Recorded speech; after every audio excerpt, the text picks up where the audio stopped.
Welcome back to Inside Indy. Vacations, birthdays, and holidays.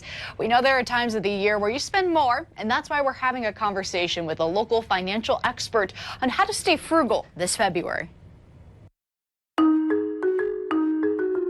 This time of year, I think it's important to be frugal about your money, right? I think it should be conscientious about spending, where to save, how to cut back, or maximize in some areas.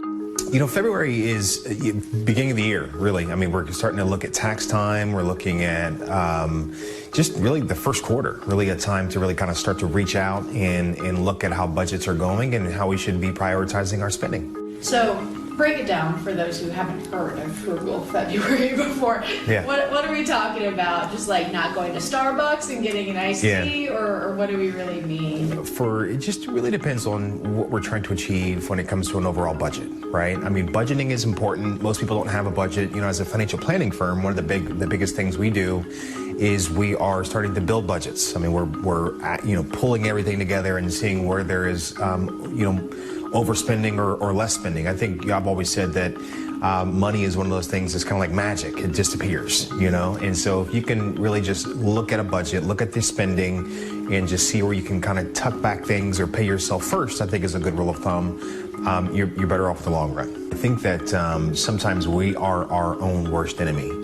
And I think that, you know, if we're talking about paying the utility bill and keeping the water on and keeping the heat running this time of year, you got to do that first. And so, you know, you have to prioritize naturally your budget. And I think that's why it's really important to actually have a budget. It doesn't matter how much money people have. We look at the inflows, the outflows, right? There's some things that are just always going to be there, like your utility bill, as you mentioned. There's going to be your gas bill, your light bill. There's going to be your veteran bill. There's going to be all these things, right? You just put those on the left side of the balance sheet. And then over here, you have your inflows, right? And then you look at what's coming in and what's going out. And then sometimes there's a negative number, right? And you have to dig into savings and create that money. Or there is a positive number. And so once we get to that positive number, it is, you know, how much do you put into the savings, the piggy bank, if you will. Don't care if it's $50. Don't care if it's $100. Doesn't matter if it's $10. But trying to create that is important. The big takeaway is just take your spending serious. And I think it's, whether it's buying that less coffee or buying a bag of coffee from Walmart or Kroger, maybe it's just, pennies at a time. Focus on budgeting number one. Look at the inflows, look at the outflows, and then see the surplus, whether it's a negative or positive number.